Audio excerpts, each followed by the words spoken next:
யாரையும் கைவிடாத ஒரு தேவனாக நமக்காக இருக்கிறார். அவரை தேடி வந்தவர்கள் யாருமே இயேசு எனக்கு சுகம் கொடுக்கவில்லை என்று யாரும் திரும்பி சென்றதே இல்லை. வேதாகமத்துல ரொம்ப நம்ம நிறைய புதுமைகளை வாசிக்கிறோம். இயேசு கிறிஸ்துவிடம் அவரை தேடி வந்தவர்கள், தாவீதின் மகனே எங்களுக்கு இரங்கும் என்று சொன்னவர்கள் யாருமே அவரிடமிருந்து வெறும் கையா போகல, ஆசீர்வாதத்தோட போனாங்க, சுகத்தோட போனாங்க. அவரிடம் வந்தவர்கள் ஐயோ இந்த இயேசு எங்களுக்கு ஒண்ணுமே செய்யலைன்னு சொல்லி அவங்க சொல்லல. இயேசு சொன்னார், இதை போய் யாரிடமும் சொல்லாதே என்று கண்டிப்பாய் அவர்களுக்கு கட்டளையிட்டும் கூட அவர்கள் வெளியிலே போய் ஆண்டவர் எங்களுக்கு சுகம் கொடுத்தார் என்று உறக்க கத்தி எல்லோருக்கும் நம்பிக்கையை வளர்த்தார்கள். இயேசு பாருங்க, தெருவில் நடந்து போறப்போ பெருந்திரளான மக்கள் அப்படின்னு பைபிள்ல போட்டிருக்கு. பெருந்திரளான மக்கள் அப்படின்னா எவ்வளவு கூட்டம் கூடி இருக்குன்னு பாருங்க. அவ்வளவு கூட்டமும் இந்த இயேசு கிறிஸ்துவால் முடியும், இந்த இயேசு கிறிஸ்துவால் சுகம் கொடுக்க முடியும், இந்த இயேசு கிறிஸ்துவால் அற்புதம் செய்ய முடியும், அதிசயங்கள் செய்ய முடியும், அவருடைய ஆடையை தொட்டால் போதும் சுகம் கிடைக்கும் என்றெல்லாம் நம்பி வந்தவர்கள் தான் பெருந்திரளான மக்கள். பாருங்க, இந்த இயேசு கிறிஸ்து அவர்களுடைய நம்பிக்கைக்கு தகுந்த மாதிரி நம்பி அவருடைய ஆடையை தொட்டவங்க, நம்பி அவரால் செய்ய முடியும்னு நம்பி வந்தவங்க எல்லாருக்குமே அவர் தன்னுடைய குணமளிக்கிற சக்தியை அவர் வெளிப்படுத்தினார். ஆமந்து சகோதரனே, சகோதரியே, நாமும் அதே நம்பிக்கையோட இந்த நேரத்துல முழந்தாள் படியிட்டு, ஆண்டவரே தாவீதின் மகனே எங்களுக்கு இரங்கும், எங்கள் மீது இரக்கம் வையும். இந்த கண்ணு தெரியாத ரெண்டு மனிதர்கள் இயேசு அற்புதம் செய்கிறார், அதிசயம் செய்கிறார் என்று கேள்விப்பட்டு நம்பிக்கையோட வந்து தாவீதின் மகனே எங்களுக்கு இரங்கும் என்று கெஞ்சினாங்க, அவர்கிட்ட வேண்டினாங்க. ஆண்டவர் அவர்களை பார்த்து, நான் இதை செய்ய முடியும் என்று நீங்கள் நம்புகிறீர்களா என்று கேட்கிறார். ஆமாண்டவரே நம்புகிறோம், இது உம்மால் முடியும் என்று நம்புகிறோம் என்று சொன்ன மாத்திரத்திலே ஆண்டவர் அவர்களுடைய கண்களை தொட்டு சுகமாக்குகிறார். ஆண்டவர் தொட்டு சுகமாக்குகிறார். அதே ஆண்டவர் இந்த நற்கருணையில நம்ம மத்தியில எழுந்து வந்திருக்கிறார். நாமும் அந்த கண்ணு தெரியாத மாற்றுத்திறனாளிகள் போல, ஆண்டவரே தாவீதின் மகனே எங்களுக்கு இரங்கும், எங்கள் மீது இரக்கமையும், நாங்கள் பாவிகளும் பலவீனமானவர்களாய் முழந்தாள் படியிட்டு இருக்கிறோம். ஆண்டவரே நாங்கள் யாரிடம் போவோம்? வாழ்வை கொடுக்கிற, குணம் அளிக்கிற, ஆற்றல் கொடுக்கிற, எங்களை பலப்படுத்துகிற அந்த ஆவியானவர் வார்த்தை உங்களிடமே இருக்கிறது என்று நாமும் சொல்லுவோம். அந்த சகோதரனே, சகோதரியே, ஆண்டவருடைய அதிசயத்தை, அற்புதத்தை பெற்றுக்கொள்ள நம்பிக்கையோடு நாம் முழந்தால் படியிடுவோம். இந்த முழந்தால் படியிடுதல் நம்முடைய சகோதர சகோதரிகள் வியாதியிலே படுக்கையில் இருக்கிறவர்களுக்காக ஒப்பு கொடுப்போம்.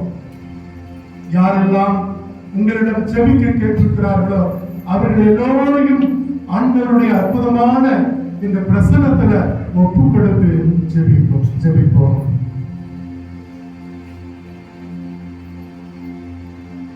யார் என்னை கைவிட்டாலும் இயேசு கைவிட மாட்டார்.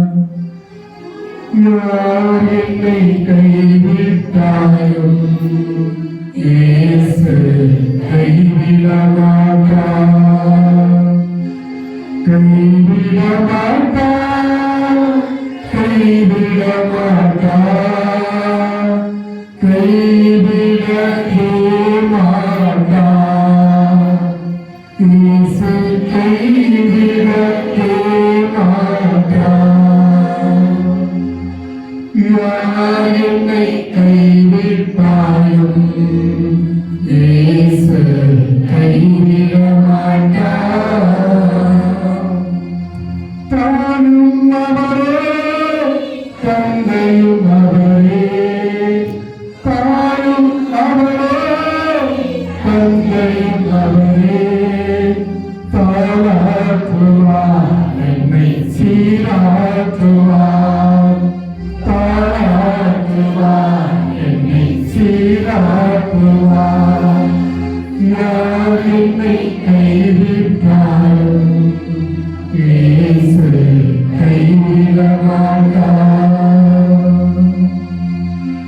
அன்பானவரே, நாங்கள் யாரிடம் போவோம்? படுத்த படுக்கையாக கிடக்கிற மகனுக்காக நாங்கள் யாரிடம் போவோம்? படுத்த படுக்கையாக கிடக்கிற மகளுக்காய் யாரிடம் போவோம்? ஆண்டவரே, உம்மால் மட்டுமே அவர்களை குணமாக்க முடியும். உம்மால் மட்டுமே தொட்டு சுகமாக்க முடியும். ஆம் ஆண்டவரே, அதே நம்பிக்கையோடு நாங்களும் இப்பொழுது குழந்தால் பயிர்க்கிறோம் என்ற பிள்ளைகளுக்காக. ஆபிரகாம், ஈசாக், யாக்கோபின் குடும்பங்களுக்கெல்லாம் குழந்தை பாக்கியத்தை கொடுத்து அவர்களை பெரிய இடமாக மாத்துவீங்க. அதே மாதிரி ஆண்டவரே, குழந்தை பாக்கியத்துக்காக ஏங்கி தவிக்கிற பிள்ளைகளுக்கு ஆண்டவரே அவர்களுடைய கருவில ஒரு கனியை தந்து ஆசீர்வதிக்க ஆண்டவரே. இரக்கமையும் ஆண்டவரே உம்மால் மட்டுமே முடியும். எங்களால் ஆவது ஒன்றுமே இல்லை, உம்மால் மட்டுமே முடியும். ஆண்டவரே, உடைய பிரசன்னத்திலே ஒப்புக் கொடுக்கிறோம், ஆசீர்வதியும். உடைய கரத்தின் கீழே தாழ்த்துகிறோம், ஆசீர்வதியும். உடைய சுகம் கொடுக்கிற ஆற்றலால் நிரப்பும். இந்த கருப்பையில என்னென்ன பிரச்சனைகள் இருந்தாலும் அந்த பிரச்சனையெல்லாம் எடுத்து போட்டு ஆண்டவரே உடைய ஆசீர்வாதத்தால் நிரப்பி குழந்தை பேற்றை தந்து வாழ்விலை மகிழ்ச்சியை கொடுத்து ஆசீர்வாதப்படும். ஆண்டவரே தருப்பதே, இந்த நாளிலே நாங்கள் விழுந்தால் படியிட்டு இந்த கருத்துக்காக நாங்கள் வேண்டுகிறோம். எங்களுடைய நம்பிக்கையை பார்த்து எங்களுக்கு சுகம் கொடுப்பதாக, எங்களுடைய தேவைகளை சந்திப்பதாக. ஆண்டவரே, திருமண தடைகள் எல்லாம் நீக்கி போட, அவர்களுக்கு திருமணத்தில் எந்தவித தடையும் இல்லாமல் நம்முடைய பிள்ளைகளுக்கு நல்ல வளமான வாழ்க்கையை தந்து ஆசீர்வாதம் செய்யும். அவர்களை மகிழ்ச்சியோடு வாழ செய்யும். இந்த நேரத்திலே அவர்களுக்காக திருமண காரியம் தடைபட்டு நிற்கிற பிள்ளைகளை ஒப்புக் கொடுப்போம். ஆண்டவரால் ஆகாதது ஒன்றில்லை என்ற நம்பிக்கையோடு இப்பொழுது ஆண்டவரிடத்திலே நாம் ஆசீர்வாதத்திற்காக நம்மையே தாழ்த்தி ஒப்புக் கொடுத்து செல்வோம். கைகளை உயர்த்தி, யார் என்னை கைவிட்டாலும் இயேசு கைவிட மாட்டார். யார் என்னை கைவிட்டாலும் இயேசு கைவிட மாட்டார். கைவிட மாட்டார், கைவிட மாட்டார், கைவிடவே மாட்டார்.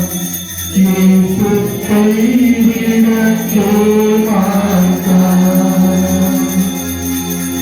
யார் என்னை கைவிட்டாலும் இயேசு கைவிட மாட்டார், கைவிட மாட்டார், கைவிட மாட்டார், கைவிடவே மாட்டார். இயேசு கைவிடவே மாட்டார். வல்லமையுள்ளவரே, உடைய வல்லமையுள்ள பிரசனத்திலே இருக்கிற இந்த எண்ணெயை ஆசீர்வதிப்பீராக. மார்க்கு நற்செய்தியிலே ஆண்டவரே நாங்கள் வாசிக்கிறோம், உடைய சீடர்கள் எண்ணெய் பூசி பலரை குணப்படுத்தினார்கள் என்று வாசிக்கிறோம். அதே நம்பிக்கையோடு ஆண்டவரே, இந்த எண்ணெயும் கூட உம்முடைய வல்லமையுள்ள கரத்தினாலே ஆசீர்வதித்து அர்ச்சித்து புனிதப்படுத்தி உம்முடைய குணமளிக்கிற சக்தியை எங்களுக்குள் அனுப்புகிறார்கள். எங்கள் ஆண்டவராகிய கிறிஸ்து வழியாக உம்மை கொண்டாடுகிறோம். ஆமென்.